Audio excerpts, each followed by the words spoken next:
ایران بمقابلہ امریکہ اور اسرائیل جنگ اب ایک انتہائی خطرناک مرحلے میں داخل ہو چکی ہے۔ امریکہ اور اسرائیل کی مشترکہ جنگ نے ایران کو اس کی ایٹمی صلاحیت یا سیدھے سادے الفاظ میں ایٹم بم بنانے کے خواب سے کتنا دور کیا ہے، یہ تو آنے والا وقت بتائے گا۔ لیکن یہ بات ایک حقیقت ہے کہ ایران کے کئی اہم ایٹمی پلانٹس یا ایٹمی تنصیبات کو اچھا خاصا نقصان پہنچا ہے، اور اب دنیا کے کئی ممالک یہ بات جان چکے ہیں کہ دنیا میں صرف اسی کی عزت اور حفاظت کی ضمانت ہے جس کے پاس طاقت ہے۔ آپ شمالی کوریا کی ہی مثال لے لیں۔ امریکہ کئی بار کی دھمکیوں، دھونس، زبردستی کے باوجود آج تک شمالی کوریا پر براہ راست حملے کی غلطی یا کوشش نہیں کر سکا۔ اس کی وجہ صرف اور صرف سیدھی ہے کہ شمالی کوریا اب ایک ایٹمی طاقت ہے۔ دوسری طرف یہ بات حقیقت ہے کہ ایران کے کئی اہم ایٹمی پلانٹس کے تنصیبات کو، جیسا کہ ہم کہہ چکے ہیں، کہ نقصان پہنچا ہے۔ سب سے پہلے فردو کی بات کی جائے تو فردو کا ایٹمی پلانٹ زیر زمین کم و بیش 300 فٹ کی گہرائی میں تھا، وہاں پر بھی کافی زیادہ نقصانات کی اطلاعات ہیں۔ اسی طرح نتانز کا انرچمنٹ پلانٹ کے ساتھ اصفہان میں واقع نیوکلیر ٹیکنالوجی سینٹر کو بھی کافی نقصان پہنچا ہے، اور یہ تینوں مراکز ایران کے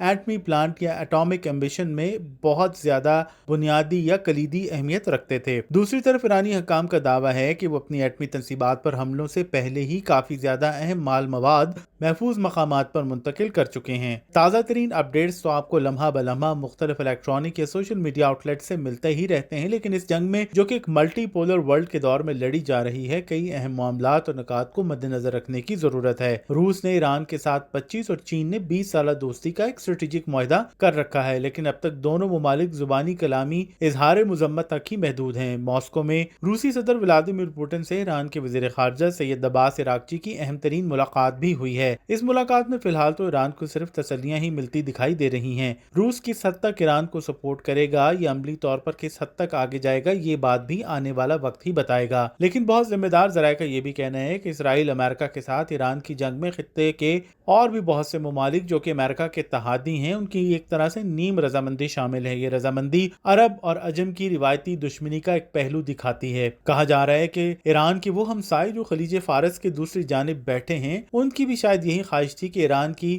فوجی قوت کا ہمیشہ کے لیے خاتمہ کر دیا جائے، جو آئے روز ان کے سر پر تلوار بن کر لٹکتی رہتی ہے۔ ایران کی فوجی قوت یا برتری کا خواب نیا نہیں بلکہ شاہ ایران کے دور سے چلا آ رہا ہے، اور آپ یقین رکھیں اگر ایران کے پاس ایسا موقع ملتا تو وہ بھی عرب ممالک کو کچلنے میں کوئی دیر نہ لگاتا۔ یہ بات خلیج فارس کے اس اور اس طرف بیٹھے دونوں ممالک کے لیے کافی حد تک درست ہے کہ دونوں میں ایک دوسرے کے لیے برادرانہ یا اسلامی قوت کے جذبات نہیں پائے جاتے، بلکہ دونوں قوتیں ایک دوسرے کو دشمن کے طور پر دیکھتی چلی آئی ہیں اور شاید دیکھتی رہیں۔ دوسری طرف اس تمام تر صورتحال میں پاکستان کے لیے اچھا پہلو یہ ہے کہ پوری دنیا میں اب پاکستان کی ملٹری ریلیونس کو تو تسلیم کیا جا رہا ہے، لیکن علاقائی سطح پر بھی پاکستان کی خاصی اہمیت بڑھ چکی ہے۔ پاکستان اور انڈیا کے درمیان مارکہ حق یا آپریشن بنیاد مرصوص کی کامیابی نے پاکستان کی اہمیت کو دو چند کر دیا ہے، اور خاص طور پر پاکستان کی جغرافیائی پوزیشن نے ایک بار پھر اسے اہم ترین مقام پر لا کھڑا کیا ہے۔ واشنگٹن میں امریکن صدر ڈونلڈ ٹرمپ اور فیلڈ مارشل سید عاصم منیر کی ملاقات پاکستان کی اہمیت کا منہ بولتا ثبوت ہے۔ امریکہ کی فی الوقت خواہش ہے کہ پاکستان کسی طور پر یا مکمل طور پر چائنیز کیمپ کا